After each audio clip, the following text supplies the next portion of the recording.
Hello and welcome to this manufacturing process technology part 2 module 45. We were talking about rolling operation, and in context of that we had started doing a mechanistic model for the rolling process, where we were starting with an initial thickness Ti and resulting in a sheet thickness Tf. It was a plane strain problem. We assumed that there was no need of any deformation, consideration of any deformation along the plane outside the paper. Okay, so nothing in the y direction, only the z and x direction is what we were considering here. And we had also further described certain processes or certain states of stresses which would be applied to such sheets like sigma xi and sigma xf, and then the roll pressure and the friction because of the roll, a summation of which would enable the sheet to flow in the forward direction. We also talked about a neutral point, which would be corresponding to a case where the sheet velocity equal to the roll velocity, and that would be really the instant where the metal would come out or ooze out in the same velocity as the roll. Okay, and so there was a condition Vf is greater than V is greater than Vi, because obviously there is also going to be a velocity of the deformation and the velocity which is because of the initial velocity Vi, and so Vf is always going to be velocity of the initial velocity plus the velocity of the deformation, or the rate of the deformation. So that's why Vf is greater than V is greater than Vi. Also we would also like to now sort of consider this element right here that I mentioned about the states of stresses in that element because of the various pressures, etc., which it executes. And if I were to draw this off,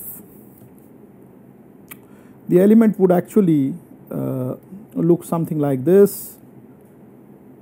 Let me just draw it a little more appropriately.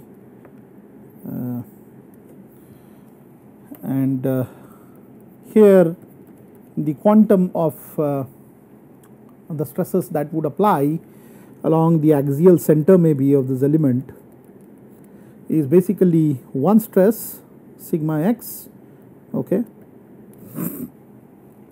and obviously this is towards the final thickness side, and there is another stress exactly in the opposite direction sigma x plus del sigma x, which enables or which is enabled because of the reaction force given by the roll onto the sheet, because the rolls are, you have to remember, at a lower separation in comparison to the thickness of the sheet, and so therefore definitely it's going to pull out any thick sheet which is going to be fed in unless the roll starts rotating and there is an addition of a frictional force.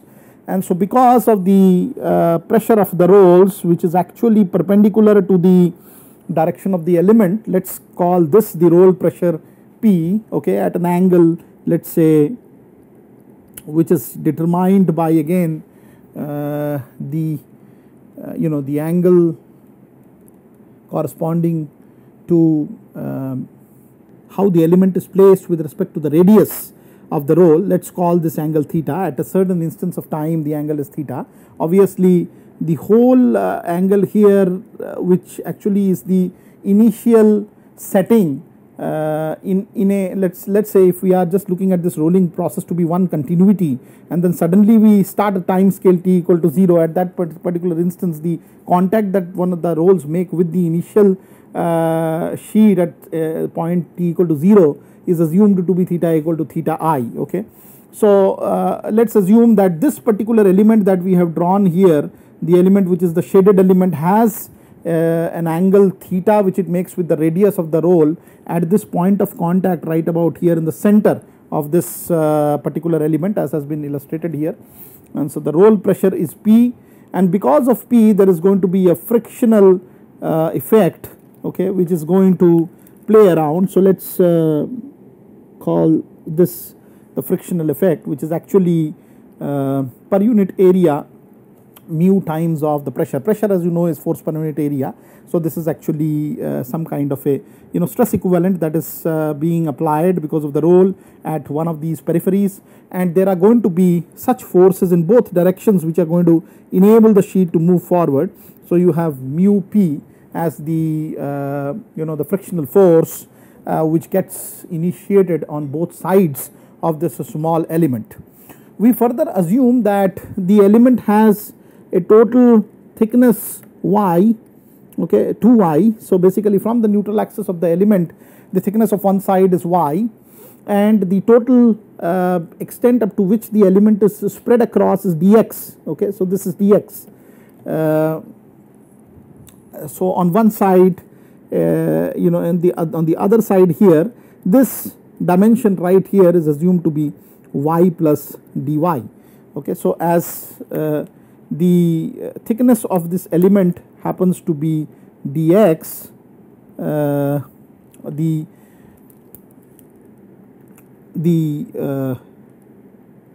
so we just represent this a little clearly here, dx. The dimensions on both sides of this rolling element are y and y plus dy. So we consider therefore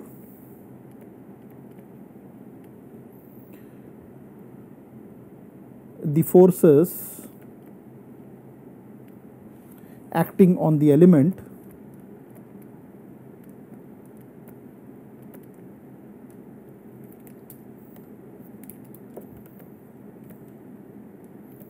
of length dx. So having said that, now if we wanted to do a force balance, so there are certain aspects that we need to consider here. The first aspect that I would like to consider is that the direction of the friction force, which is represented by mu p, force per unit area is represented by mu p. I can say this as per unit area,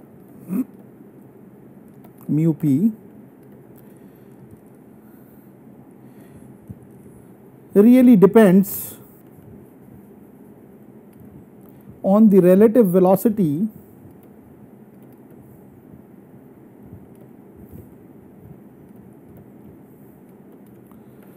of the job and the roll periphery.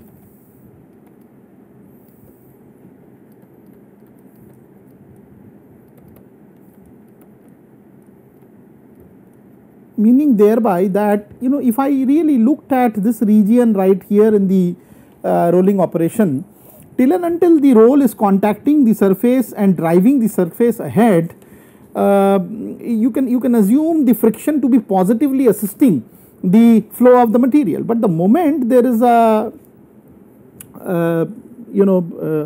there is a crossover of a certain point where, let's say, or crossover of the neutral point,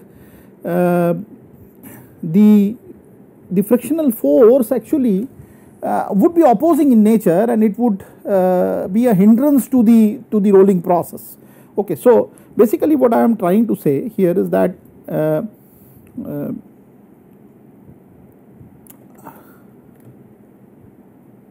after the element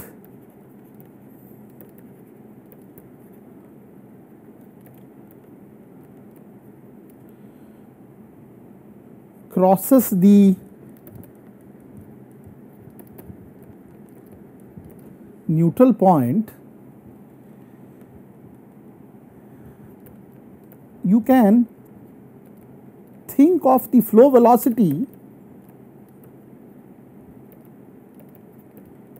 of the element to be more than the velocity of the roll.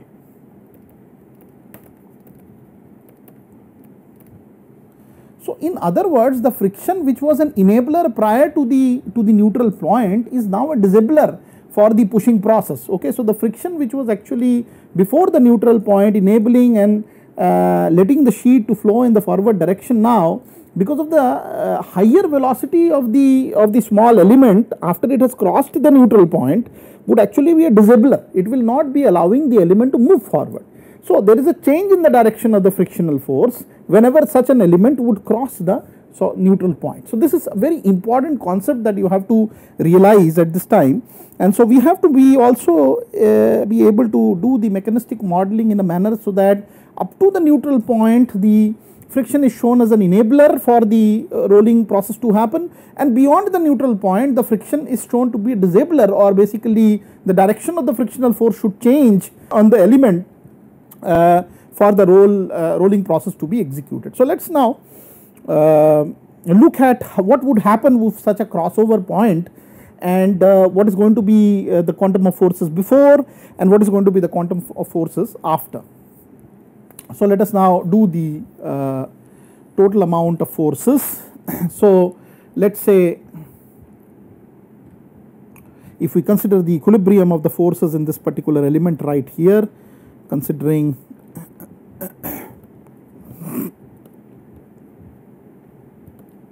the equilibrium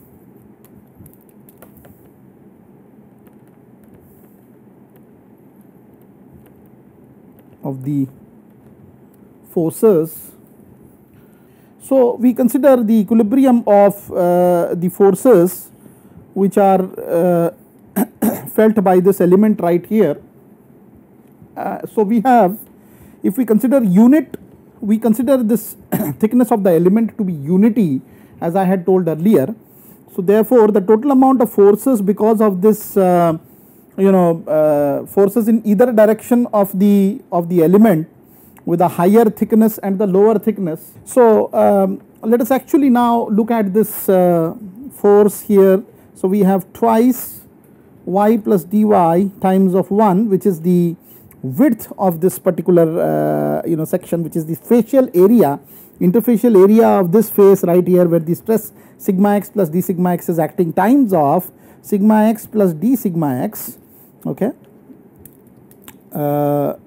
this is actually trying to resist the rolling process. This force is trying to because of the reaction of the rolls not admit the thicker sheet into the roll gap. So it's actually towards this direction, it's towards as the direction of the arrow. Okay, minus of the other side, which is twice y times of sigma x. Okay, so that's the enabler which is enabling the rolling process in the direction of this arrow. First was in the direction of this arrow, and then you have obviously the the frictional force, a component of which is trying to again enable the rolling. So we have minus, and if this angle were let us say d theta, as you can see here the angle is d theta. So the width that is there, this width right here is actually r d theta. Okay, so I write this is r d theta. It is basically the length of the arc, you can say, and because the d theta is small, you could assume that to be not a curved arc, but just a small portion, a linear portion. Build up of the whole arc can be through several such linear portions at different directions of theta. Okay, so we have again, because there are two surfaces, you are contributing the frictional force on both the surfaces. You have twice r d theta is the area, times of obviously the frictional force, which is mu p per unit area. Okay, so I can, because it's a stress equation here, I multiplying this with the total amount of the frictional force, which is mu p times of cos of theta. Remember, this frictional force is at a direction which is I can say in comparison to this direction, this is at 90 minus theta. Okay, so if I wanted to and also if I were to look at, so this angle right here would actually be theta, because of which you are trying to have twice r d theta mu p cos of theta. Okay, which is in the direction of the enabling force. And then obviously you have a roll pressure. There is a direction of the component because of pressure, which is a disabling force. In this case, the component of p which is at an angle of 90 minus theta to the horizontal axis here is going to be pushing the strip out. Okay, so therefore this is going to be plus twice r d theta times of 1, of course, because length times of width is the area. This is the length and the width is basically unity. Okay, times of p sine of theta, cos of 90 minus theta. So that's going to be equal to 0. Always we assume theta to be very small. So since the theta is always small, we can neglect some of the things here. For example, cos of theta can be approximated as 1 and sine of theta can be approximated as theta itself, very small number. And so if I wanted to change this equation based on this assumption, we have twice y plus dy times of sigma x plus d sigma x, okay, minus of twice y sigma x minus twice r d theta mu p plus twice r d theta p times of theta should be equal to 0. So therefore, we can substitute, we can basically multiply these terms here and expand this formulation as given here. There is a 2 coefficient which we get rid of at this stage because obviously is equated to 0. Okay, so the 2 can get rid of, can be gotten rid of.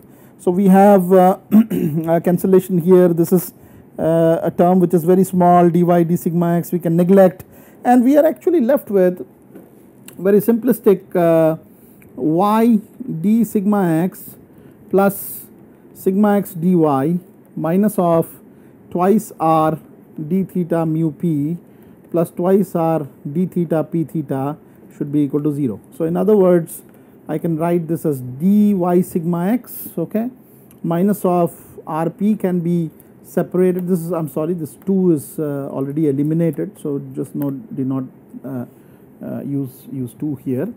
Okay, so we have minus rp times of mu minus theta times of d theta equal to 0, or in other words, if we rearrange, this can be in a differential format. The equation can be d by d theta of sigma x times of y minus of mu minus r or mu minus theta times of r p equals 0. So this is going to be the final formulation of the governing differential equation for this process. Okay, so governing differential equation for this process. Now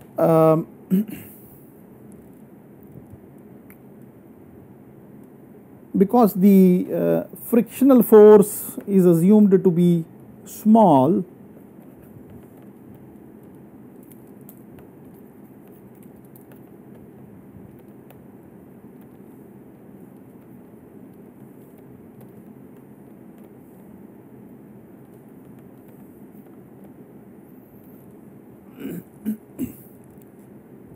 which is particularly true for cold rolling. High temperature processes may have variation in friction quite a bit, but cold rolling can be considered to be a case where the frictional forces are relatively small and constant over time. So the principal stresses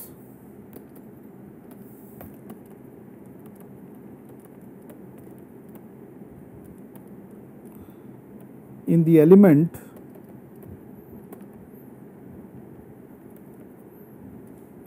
can be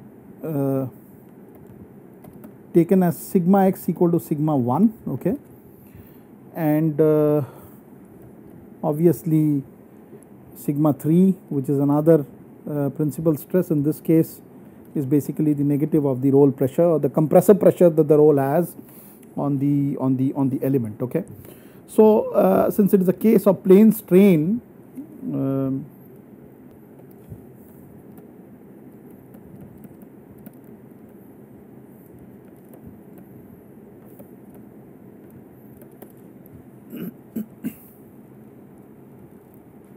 and we can find out from Hooke's law for plane strain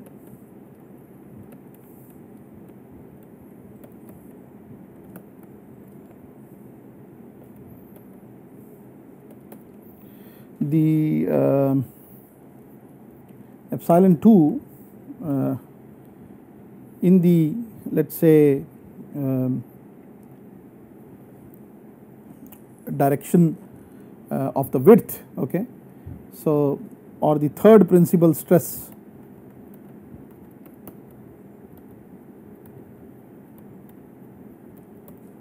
sigma 2, okay, is half of sigma x minus sigma z, or sigma 1 minus sigma 3 in this particular case. Okay.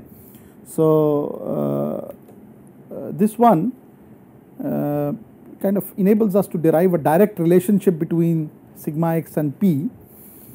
We have for a plane strain case, let us see how this has been arrived at. The strain in the second direction, or sigma y direction in this particular case,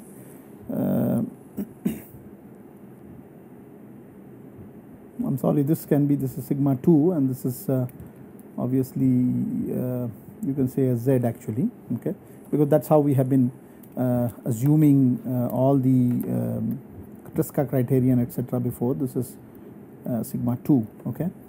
So, let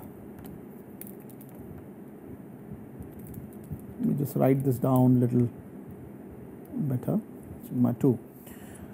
So, the E2 epsilon 2 can be recorded as 1 by E from Hooke's law, 1 by E times of sigma 1 minus Poisson's ratio nu times of sigma 1 plus sigma 3, because it is a plane strain problem. We do not assume any significant deformation in the width direction, or in other words the strain along the in this case this is epsilon 2, sorry, in the you can say the y direction epsilon 2 is given by 1 by E times of sigma 1 minus nu times of sigma 1 plus sigma 3. Further, we have assumed at the beginning of all the forming processes that the material should be mostly treated as isotropic in nature. Material should be treated for simplicity sake as isotropic in nature. So, I can easily estimate the nu for the plastic deformation case to be half in this particular case in plastic deformation. Okay, so, if I wanted to just substitute this value of half here, I would automatically be enabled to have a sigma 2 which is actually equal to epsilon, or E times of epsilon 2 to be equal to actually sigma 1 plus sigma 3 divided by 2, and I already have enabled or told you that there is a compressive pressure along the z direction. Sigma 3 is minus p in this particular case, and sigma x, which is the linear expansive direction where all the material goes into or flows into, is sigma x equal to sigma 1. So, we can actually record the whole term as half of this sigma x minus sigma 2 to be equal to sigma z to be equal to. So, sigma z is basically p, right, minus p, okay, to be equal to sigma 2. So, sigma 2 becomes equal to in this case half sigma x minus p. So, we will now try to apply this expression for sigma 2 that you have just obtained, and also try to play around with the yield criteria, one of the yield criteria, to estimate what is going to be a relationship between the k value, the pressure, the sigma 1 value, and or the sigma x value, and then based on that we can estimate the sigma x, which we can put in this particular expression right here. We will try to close this module here, but in the next module we will try to further estimate the final formulation of this governing differential equation based on the plane strain assumption, and try to modify suitably using a yield criteria. So, with that I would like to end this particular module. Thank you very much for being with me. Thank you.